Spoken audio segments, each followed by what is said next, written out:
전도서는 다윗의 아들 솔로몬이 지은 책입니다. 여러분도 잘 아시는 것처럼 솔로몬은 성경 66권 가운데 3권을 기록했습니다. 잠언, 전도서, 아가서입니다. 이 3권 가운데 아가서가 제일 먼저 기록되었고 그 다음에 잠언이 기록되었고 전도서는 맨 나중에 기록되었습니다. 아가서는 솔로몬이 젊었을 때 술람미라는 여자와 나누었던 뜨거운 사랑을 주제로 하고 있습니다. 한편 잠언은 솔로몬이 나이 지긋한 중년에 그의 원숙한 삶의 체험을 바탕으로 해서 지혜로운 삶이 무엇인지를 우리에게 일깨워주고 있습니다. 그러나 전도서는 인생의 황혼기에 들어선 솔로몬이 자기가 걸어온 인생의 발자취를 돌아보면서 자신이 경험한 인생의 여러 측면에 대한 소회를 기록하고 있는 책입니다. 솔로몬은 이 세상에 사람들이 가지고 싶어하는 거의 모든 것을 가져보았고 누려보았던 사람입니다. 하나님이 주신 특별한 지혜를 가졌었고 왕으로서 권력도 누려보았습니다. 전 세계적으로 위대한 명성을 가졌었고 부인들도 1000명이나 되었습니다. 이 세상의 부귀영화를 다 누려보았던 솔로몬은 전도서에서 모든 것이 헛되다면서 인생의 참된 의미가 무엇인지를 일깨워주고 있습니다. 우리는 열심히 인생을 살아갑니다. 우리 이항의 성도들도 누구보다도 열심히 인생을 살고 계시죠? 우리가 열심히 인생을 살아가는 만큼 행복이 찾아오고 수고한 만큼 행복을 누릴 수 있다면 얼마나 좋겠습니까? 솔로몬은 오늘 본문에서 우리가 살아가는 인생은 분명한 한계를 가지고 있음을 말하고 있습니다. 오늘 6장의 말씀에서 솔로몬이 말한 한계는 3가지입니다. 첫 번째 한계는 사람이 열심히 노력해서 얻은 결과물을 누리지 못하는 한계입니다. 사람이 열심히 일을 해서 많은 결과물을 얻었습니다. 내가 노력해서 얻은 나의 결과물이기 때문에 내가 그것을 누려야 함이 당연하지만 그 결과물을 다 누리는 것은 아니라는 것입니다. 솔로몬은 1절 말씀에서 이 세상 사람들이 겪는 불행한 일을 보았다고 말합니다. 솔로몬이 본 그 불행한 일이 무엇일까요? 2절 말씀에 나와 있습니다. 2절, 어떤 사람은 그의 영혼이 바라는 모든 소원에 부족함이 없어 재물과 부요와 종기를 하나님께 받았으나 하나님께서 그가 그것을 누리도록 허락하지 아니하셨으므로 다른 사람이 누리나니 이것도 헛되어 악한 병이로다. 어떤 사람이 재물과 부요와 종기를 하나님께 부족함이 없이 넉넉하게 받았습니다. 여기까지는 참 좋았습니다. 그런데 문제는 그 다음입니다. 하나님께서 그가 그것을 누리도록 허락하지 아니하셨으므로 다른 사람이 누리나니, 어떤 사람이 재물과 부요와 종기를 많이 얻었지만 그것을 누릴 수 없게 되었다는 것입니다. 우리는 인생을 살아가면서 이러한 경우를 많이 봅니다. 열심히 돈을 벌어서 부자가 되었는데 그 다음부터 몸이 아파서 자식들이 사고를 쳐서 여러 일들로 인해서 그것을 누리지 못하게 된 경우를 우리는 많이 봅니다. 설상가상으로 이 사람을 더욱더 불행하게 만드는 요인이 있는데 2절 후반절 말씀, 다른 사람이 누리나니, 이를 세번역 성경은 엉뚱한 사람이 즐긴다고 표현하고 있습니다. 엉뚱한 사람, 제3자가 그것을 누리게 되었다는 것입니다. 이는 통탄할 만한 일입니다. 그런데 이러한 일들이 세상에서 일어나고 있습니다. 돈을 버는 사람이 따로 있고 돈을 쓰는 사람이 따로 있습니다. 솔로몬의 부친이었던 다윗 왕 때 실제로 이런 일이 있었습니다. 다윗이 왕이 되기 전에 사울 왕에게 쫓겨다닐 때였습니다. 그때 다윗은 자기를 따르는 무리들과 함께 광야에 거하고 있었습니다. 형편이 얼마나 어려웠겠습니까? 때마침 그 근처에 살고 있는 나발이라는 부잣집에서 양털을 깎는다는 사실을 알게 되었습니다. 양털을 깎는 날에는 을의 주인이 일꾼들을 위해서 큰 잔치를 벌였습니다. 다윗은 자기 수하에 부하 10사람을 나발에게 보내어 먹을 것과 쓸 것을 나누어 달라고 요청했습니다. 그러나 나발은 이런 지하에 거절하였고 더 나아가 다윗의 부하들 앞에서 이런 말 저런 말로 다윗을 심하게 모욕하였습니다. 그 이야기를 전해들은 다윗은 분개했습니다. 그래서 부하 400명을 이끌고 나발을 죽이기 위해서 올라왔습니다. 그때 나발의 아내였던 아비가일이 그 소식을 듣게 되었습니다. 아비가일은 대단히 지혜로운 여인이었는데 이 아비가일은 부랴부랴 떡과 포도주와 고기를 충분히 준비해서 다윗을 맞이하러 왔습니다. 그것을 주면서 아비가일은 남편 나발 대신에 다윗에게 용서를 구했고 그제야 다윗의 마음이 누그러져서 다윗은 그것을 받고 되돌아갔습니다. 그 다음 날 나발은 아비가일을 통해서 다윗이 자기를 죽이기 위해서 400명을 이끌고 왔었다는 소식을 듣게 되었습니다. 그때부터 겁에 질려서 나발이 부들부들 사시나무 떨듯이 떨기 시작했습니다. 그로부터 열흘 동안 시름시름 앓다가 죽었습니다. 성경에 보면 그 이유를 여호와께서 나발을 치심에 그가 죽으니라고 표현했습니다. 하나님이 그를 치셨다고 했습니다. 무슨 뜻입니까? 내가 너에게 재물과 부여와 종기를 주었지만 너는 그것들을 바르게 사용하지 않았다. 너는 그것들을 누릴 자격이 없어라면서 하나님이 그 영혼을 불러가 버리신 것입니다. 그 결과 어떻게 되었습니까? 나발이 가지고 있었던 많은 재물과 부여와 종기가 다 다윗의 주중에 들어갔습니다. 그리고 그 안에 아비가일마저 다윗의 아내가 되었습니다. 다윗이 대신 누리게 된 것입니다. 성도 여러분, 우리는 많은 것들을 얻기 원합니다. 그래서 열심히 일을 합니다. 그러나 우리는 동시에 하나님께서 주신 것들을 어떻게 사용할 것인가를 생각해야 합니다. 왜냐하면 하나님은 하나님이 주신 것들을 잘 사용하는 자들에게 더 많은 것들을 주시는 분이기 때문입니다. 이는 달란트 비유에 보면 잘 나와 있습니다. 달란트 비유를 보면 주인이 둔 달란트, 즉 돈을 사용하지 않고 땅에 묻어주었던 1달란트 받은 종, 그 1달란트를 빼앗아서 5달란트 남긴 종에게 주어 버린 일이 있습니다. 하나님께서 주시는 복을 받기 원하십니까? 하나님께서 주신 복을 누리기를 원하십니까? 그러면 나발처럼 움켜쥐고만 있으면 안 됩니다. 필요할 때는 손을 펼 줄 알아야 합니다.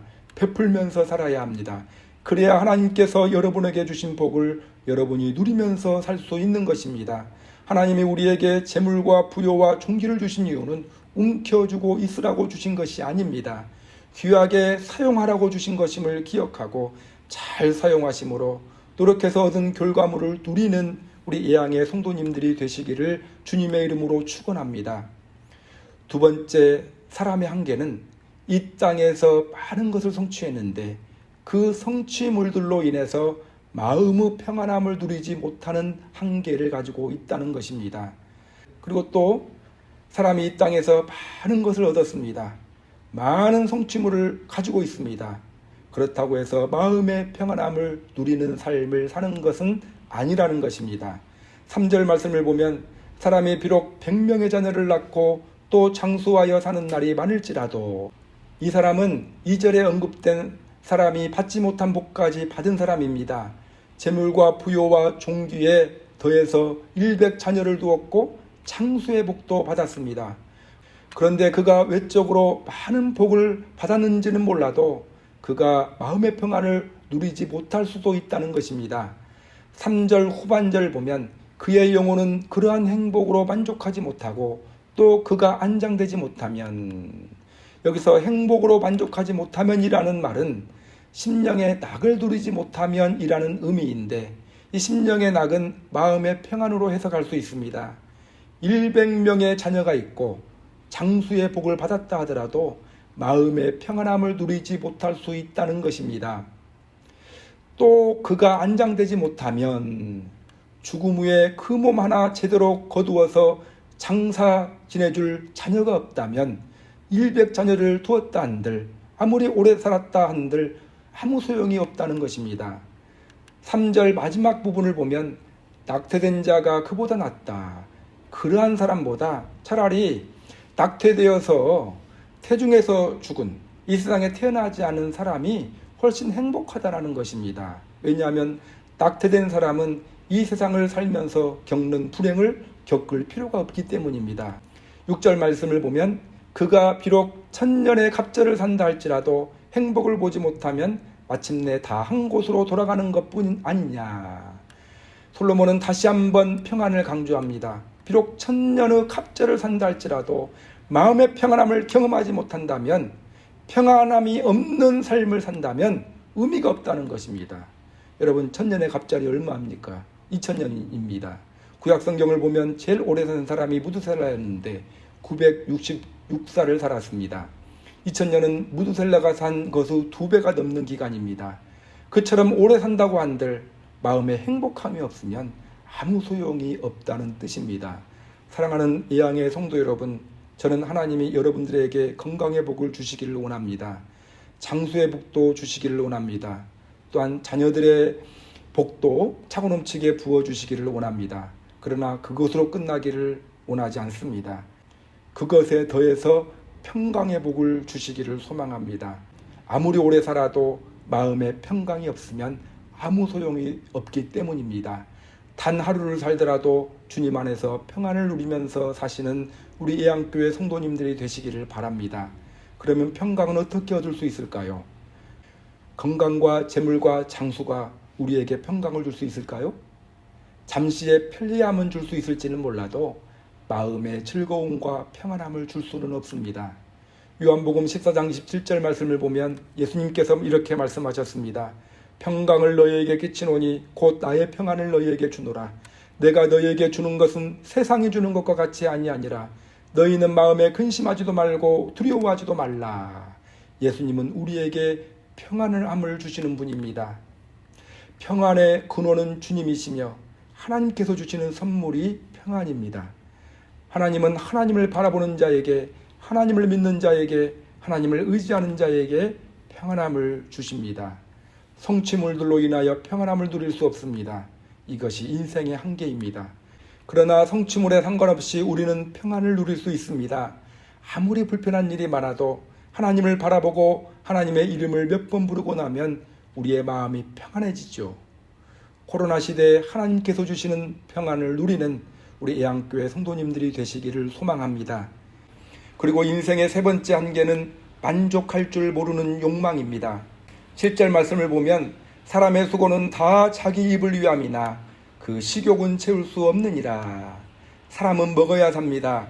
살기 위해서는 누구나 먹어야 합니다. 그러나 아무리 먹어도 식욕은 차지 않는다고 했습니다. 옛날 가난한 시절에 사람들은 아무 것이라도 좋으니 배부르게만 먹으면 좋겠다고 했습니다. 그러다가 흰쌀만 먹기를 소원했습니다. 그러다가 고기를 원 없이 먹으면 좋겠다고 했습니다. 그러다가 고기 중에서도 소고기를 먹기를 소원했습니다. 지금은 소고기도 부위별로 골라서 먹는 시대가 되었는데 만족하고 있습니까? 인간의 욕구는 다 끝이 없습니다. 만족할 줄 모르는 인간의 욕구가 인생의 한계입니다. 8절 말씀을 보시기를 바랍니다. 지혜자가 우매자보다 나은 것이 무엇이냐? 지혜자도 먹어야 살고 우매자도 먹어야 삽니다. 만족할 줄 모르는 인간의 욕구는 지혜자나 우매자나 다를 바가 없습니다. 지혜자라고 해서 더 나을 것이 하나도 없습니다. 9절 말씀, 눈으로 보는 것이 마음으로 공성하는 것보다 나으나 이것도 헛되어 바람을 잡는 것이로다. 여기서 마음으로 공성하는 것은 욕심에 사로잡혀 헤매는 것이라는 의미입니다. 가지고 있는 것으로 만족하는 것이 욕심에 사로잡혀 헤매는 것보다 낫다는 의미입니다. 그러나 이것도 헛되어 바람을 잡는 것과 같다. 여러분, 바람을 열심히 잡았는데 손에 남는 것이 있습니까? 없습니까? 없습니다. 가지고 있는 것으로 만족하는 일은 잘 안 된다는 것입니다. 우리가 열심히 노력을 해서 무엇을 성취했습니다. 그러나 그것도 잠시입니다. 또 다른 욕구가 생기게 됩니다. 예를 들어 사글세 방에 사는 사람은 마음에 소원이 있습니다. 전세방이라도 하나 있으면 좋을 텐데 전세방을 가지기 전에는 마음에 만족함이 없습니다. 수고하고 고생했습니다. 그렇게 해서 전세방을 손에 쥐게 되었습니다. 눈으로 보게 되었습니다. 그러나 만족함도 잠시입니다. 또다시 마음에 새로운 공상이 생깁니다. 13평짜리 아파트라도 좋다. 내 것이 있으면 좋겠다. 그러면서 또 고생합니다. 그것을 얻기까지는 행복이 없습니다. 드디어 13평짜리 아파트가 손에 쥐어졌습니다. 그것으로 만족합니까? 좀 더 큰 평수, 화장실 2개짜리 아파트, 그렇지 않습니까? 바람을 잡으려는 것이로다. 바람은 아무리 주려고 해도 손에 잡히지 않습니다. 인간의 욕심도 아무리 애쓰고 충족하려고 해도 차지 않는 것이 인간의 욕심입니다. 이것이 우리의 한계입니다. 성도 여러분, 사람은 떡으로만 사는 존재가 아니라고 했습니다. 떡을 삶의 목표로 삼지 마십시오. 결코 만족할 수 없습니다. 예수님은 요한복음 4장 33절에서 예수께서 이르시되 나의 양식은 나를 보내신 이의 뜻을 행하며 그의 일을 온전히 이루는 이것이니라. 하나님의 뜻을 행하는 것이 예수님의 삶의 목표였습니다. 여러분의 삶을 하나님의 뜻을 이루는 일에 헌신하시기를 바랍니다. 그래야 우리 마음속에 비로소 참된 만족이 찾아오는 것입니다. 인간은 만족할 수 없는 욕구를 지닌 한계를 가진 존재라는 것을 인정하십시오. 그래서 이러한 것에 시간과 열정을 허비하지 말고 하나님의 뜻을 인생의 목표로 삼으시기를 바랍니다.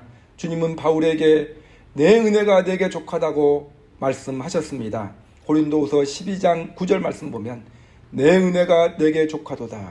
이는 내 능력이 약한 데서 온전하여짐이라 하신지라. 그러므로 도리어 크게 기뻐함으로 나의 여러 약한 것들에 대하여 자랑하리니 이는 그리스도의 능력이 내게 머물게 하려 함이라. 내게 없는 것에 불만 갖지 말고 내가 가지고 있는 것에 만족하시기를 바랍니다. 주님의 능력이 임하게 함으로 만족스러운 삶을 사시기를 바랍니다. 말씀을 맺겠습니다. 18세기 초 영국의 유명한 문필가였던 조셉 에디슨이 이런 말을 남겼습니다. 인생에서 행복한 삶을 살기 위해서는 세 가지 요소가 필요하다는 것입니다. 첫째는 뭔가 해야 할 일이 있고, 두 번째로는 누군가 사랑해야 할 사람이 있고, 세 번째로는 뭔가 바라는 기대할 것이 있어야 한다는 것입니다. 하나님께서 주신 것들을 잘 사용하심으로 하나님의 은혜를 누리는 삶을 사시기를 바랍니다. 평강의 근원 되신 주님께서 주시는 평안을 사모하심으로 평강이 차고 넘치는 인생이 되시기를 바랍니다. 하나님의 뜻을 이루는 것을 삶의 목표로 삼으시어 내게 있는 것을 촉하게 여기시는 만족하는 인생들이 되시기를 소망합니다. 오늘 인생의 한계를 극복할 수 있는 비결은 마태복음 6장 33절 말씀으로 요약할 수 있습니다. 너희는 먼저 그 나라와 그 의를 구하라. 그리하면 이 모든 것을 너에게 더하시리라. 이러한 인생이 되셔서 한계를 초월하는 여러분들이 되시기를 주님의 이름으로 축원합니다. 기도하시겠습니다. 사랑의 하나님, 감사드립니다. 오늘도 귀한 말씀 주셔서 감사드립니다. 오늘은 솔로몬의 경험을 통해서 인간의 세 가지 한계를 말씀하셨습니다. 무엇을 소유하는 것과 누리는 것이 다르다는 것을 말씀하셨습니다. 소유하기 위해 노력하는 만큼 사용하기 위해 노력하는 저희들이 되게 하여 주옵소서. 소유한 만큼 평안을 누릴 수 없다는 것을 인정하고 평강의 근원 되신 주님을 바라봄으로 평강이 차고 넘치는 삶을 살게 하옵소서. 인간은 만족을 모르는 존재라는 한계를 인정하고 내게 있는 것으로 만족하는 인생이 되게 하여 주옵소서. 우선적으로 하나님 나라와 하나님의 뜻을 구하는 삶을 살아감을 통해 인간의 한계를 극복하는 신앙인이 되게 하여 주옵소서. 오늘 들은 말씀을 되새기게 하시고 개인 기도에 힘쓰므로 영성을 잘 유지하게 하시며 우리 성도들의 가정을 지켜주시고 여러 필요들을 채워주옵소서. 코로나 감염병으로부터 이번 한 주간도 지켜주시고 이 시간 영과 마음과 몸을 만져주셔서 치유와 회복의 은혜가 있게 하여 주옵소서. 한 주간도 교회와 나라를 지켜주시기를 소망하며 예수님의 이름으로 기도드립니다. 아멘.